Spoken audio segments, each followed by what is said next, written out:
La résidence alternée, c'est pas pour moi. C'est mauvais pour mes enfants. Mes enfants vont jamais tenir une semaine sur deux. Et puis moi, la maman, moi, j'ai toujours été avec eux. Le père, il sait pas s'en occuper. C'est pas possible. C'est ce que j'entends régulièrement dans mon cabinet. Et puis après discussion, après avoir réussi à rassurer la maman, j'ai beaucoup de mamans qui reviennent sur l'idée que la résidence alternée n'est pas bonne pour les enfants. Tout d'abord, une résidence exclusive à la mère, c'est priver la mère d'une vie. C'est la rendre sacrificielle, c'est la rendre fusionnelle à l'enfant. C'est une mère qui ne peut plus développer sa vie professionnelle, sa vie sociale, sa vie affective et sa vie de loisirs. C'est une femme qui est cantonnée à la vie de mère. Elle est souvent surmenée, elle risque la dépression et même l'alcoolisation. Un père de son côté qui ne voit pas ses enfants, qui ne les voit que 4 jours par mois, est un père en manque, dans la culpabilité, qui ne sera pas un vrai père parce qu'il ne sera qu'un papa, papa gâteau, papa plaisir, papa loisir. Donc dans les deux cas, ni maman ni papa sont des parents satisfaisants, ce sont des parents qui se dépatouillent. La résidence alternée, elle peut convaincre les mamans aussi, et les papas en sont souvent favorables, sauf les papas qui ne souhaitent pas s'occuper de leurs enfants, et cela, je ne tiens pas à en parler, puisque je les désapprouve fortement.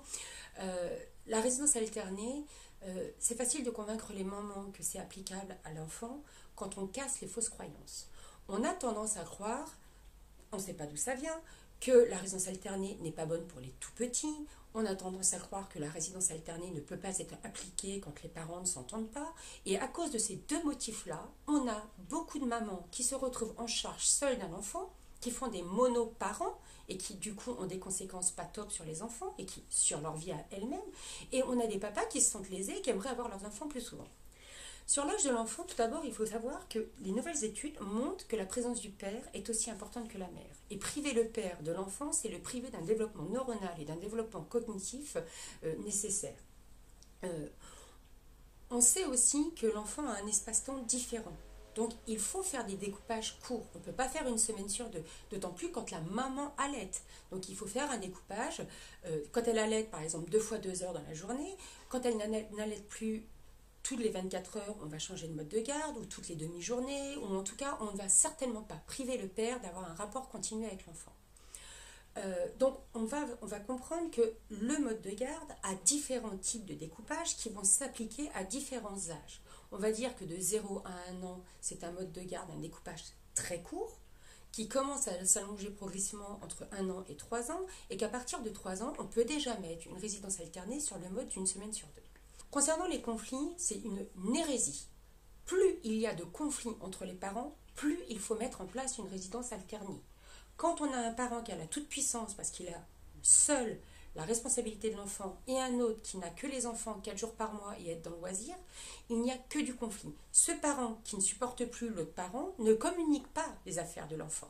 Donc l'enfant va finir, le parent lésé va finir par revendiquer sa place de parent, harceler ce parent qui du coup le repousse encore plus et on est dans un effet boule de neige où le conflit finit par exploser et être presque incalmable.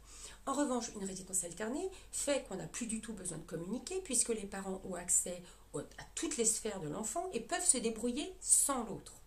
Évidemment, s'ils s'entendent bien et si progressivement ils s'entendent mieux, ils peuvent finir par communiquer ensemble. On ne les prive pas de cela. Mais la résidence alternée, c'est ce qui permet au conflit progressivement de diminuer. Et si le conflit perdure, c'est ce qui permet aux deux parents de gérer les enfants tranquillement. Et il ne faut pas oublier une chose, c'est que dès lors qu'on a une résidence alternée, le parent a l'opportunité d'avoir une vie complète, 100% avec ses enfants, et 100% un homme ou une femme. Et il n'y a pas de sensation d'être lésé, il n'y a pas de sensation d'être sacrificiel. Et pour conclure, je dirais qu'un parent heureux fait des enfants heureux.